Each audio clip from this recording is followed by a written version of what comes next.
quand Eliane et l'aîné, ses petits frères sont des jumeaux, ils sont actuellement en Tunisie. Et le quatrième est ici avec moi, il est en 5e des humanités. Voilà. Et le dernier est à la maternelle. Comme vous le savez, Eliane n'est pas une fille de la rue. Voilà. Eliane est née le 4 juin 1999. Elle a fait des études primaires normalement. Oui. Et ses études post-secondaires. Voilà. Normalement, sans échouer jusqu'à obtenir son diplôme d'État à la session de 2016 ans, elle avait 17 ans. Voilà. Voilà. Voilà, merci. Ses petits frères venaient de terminer les études. Oui. Ils venaient d'obtenir leur bac et je les ai envoyés en Tunisie pour continuer les études. Donc, il y a d'une famille catholique. Elle a bien fait ses études et a pour une fille de tel tout actuellement en 3e grade en communication. Ici à Kinshasa. Voilà. Ce qui fait que tout ce qu'on est en train de dire sur Eliane et sur ses parents, sa famille, sont des histoires qui ne sont pas fondées. Voilà. Eliane est née d'une famille responsable. Voilà. Les parents, jusqu'à présent, ils sont unis. Voilà. Et notre fille a une bonne éducation. Vous pouvez vous-même vous en rendre compte. Quand elle s'exprime, vous sentez vraiment que c'est une fille qui est bien éduquée par rapport à tout ce qui se passe. Vraiment. Voilà, c'est ça un peu la situation que je dois présenter ma famille et moi-même. Voilà. J'aimerais vous poser 3-4 questions rapidement et puis je vais vous libérer s'il te plaît. Oui, je suis à votre écoute. Voilà, d'accord.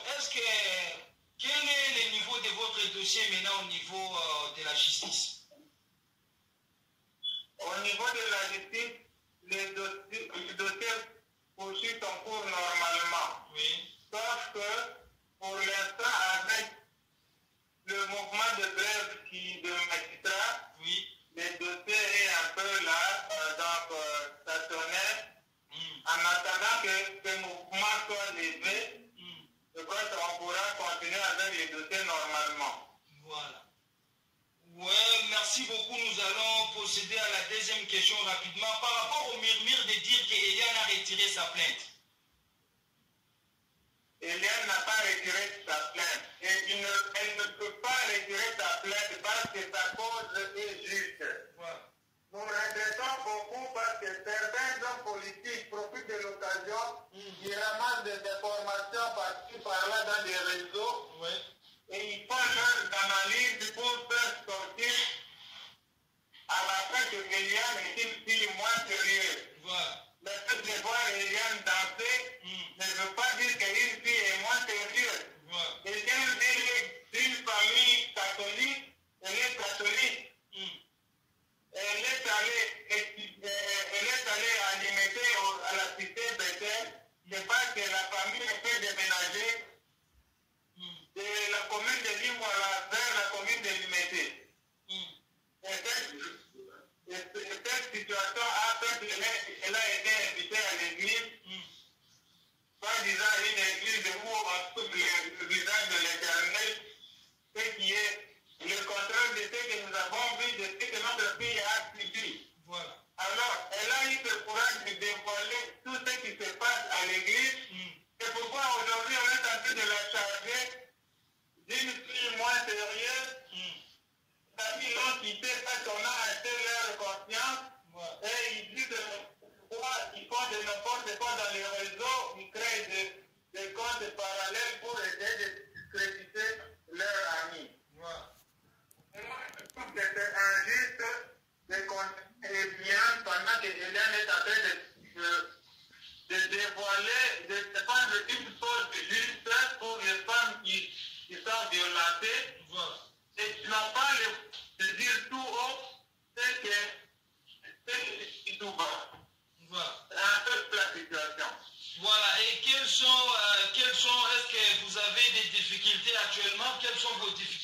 actuelle?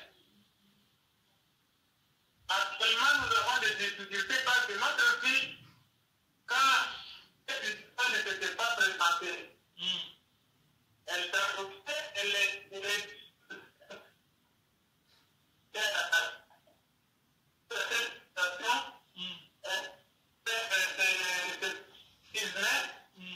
maintenant là, elle est clouée à la maison, tout, et si elle sort à venir de voir, ce n'est pas elle, elle est censée de prendre des photos dans notre esprit vraiment insécurisé. Donc, c'est le point de problème. Du moment où elle ne s'appelle plus, elle ne sait plus faire de mouvement librement, et même pour se ressourcer financièrement, ça devient un problème. Voilà. Donc, c'est un peu ça notre difficulté. Donc, c'est pour dire carrément, elle est en insécurité en fait. Exactement. Voilà. Voilà, pour la dernière question, pour ne pas vous prendre beaucoup de minutes, quel est votre besoin face au diaspora? Nous avons besoin que la communauté congolaise et la diaspora puisse soutenir. Parce que ce que Liliane est en train de dire, ce n'est pas une histoire montée de toutes pièces. Voilà. Si c'est une histoire montée de toutes pièces, on ne serait pas allé au tribunal. Liliane a été violentée, elle a été menacée. On a abusé d'elle et puis son avenir est en danger. Une fille de 20 ans qui a tout son avenir devant elle, qui se retrouve dans cette situation, c'est difficile pour elle de s'en sortir si elle n'est pas soutenue. Voilà. On vous demande mal de vous soutenir pour que justice soit en le cas de notre fille Eliane et pour nous-mêmes, la famille, parce que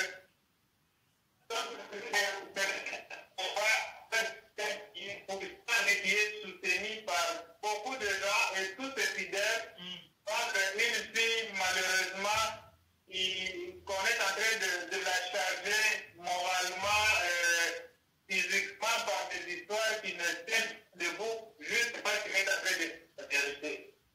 Voilà. Est-ce que Eliane est là, elle peut dire salut aux mamans diaspora? Malheureusement, je ne peux pas sortir parce que moi, je me suis retiré quelque part pour être en sécurité et je suis en train de faire cette émission dans une voiture. Ce que je peux dire que Eliane attend de vous un soutien. Donc, si vous voulez écouter le cas d'Eliane, vous pouvez être en direct demain, on peut vous relancer comme ça. Oui.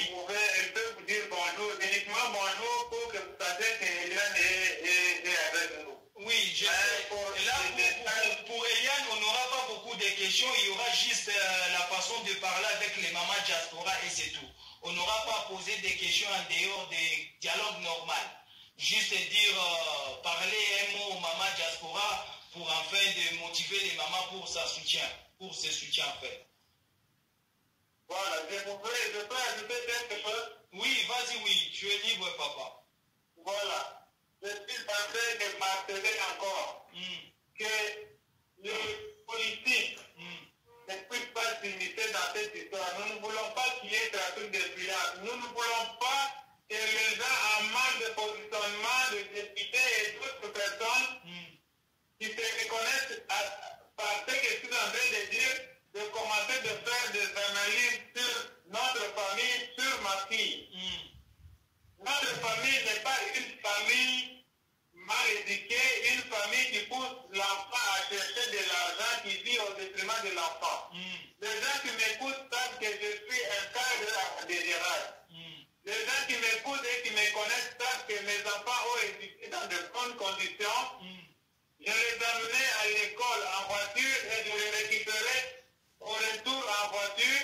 Ce ne sont pas des enfants qui ont mené de manière dispersée, qui ont été dans la rue. Voilà. Mes enfants sont à la maison et jusqu'à preuve du contraire, Eliane est chez moi à la maison.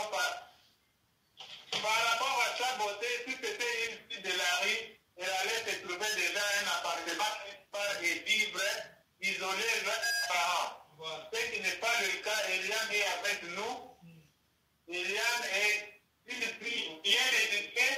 Elle a bien fait des études. Et vous voyez vous-même de la manière dont elle est un peu de chaque fois que l'occasion se permet. Oui, la dernière question, les mamans m'ont signalé de vous poser la question par rapport à la dame Denise. Quelle est la relation entre vous et la dame de Denise? Madame Denise, il n'y a pas une relation spéciale entre elle et nous. Ouais. Madame Denise est une journaliste qui est en train de faire ses investigations. Donc, on n'a pas vraiment quelque chose à dire. Il n'y a pas une relation spéciale entre Madame Denise et nous.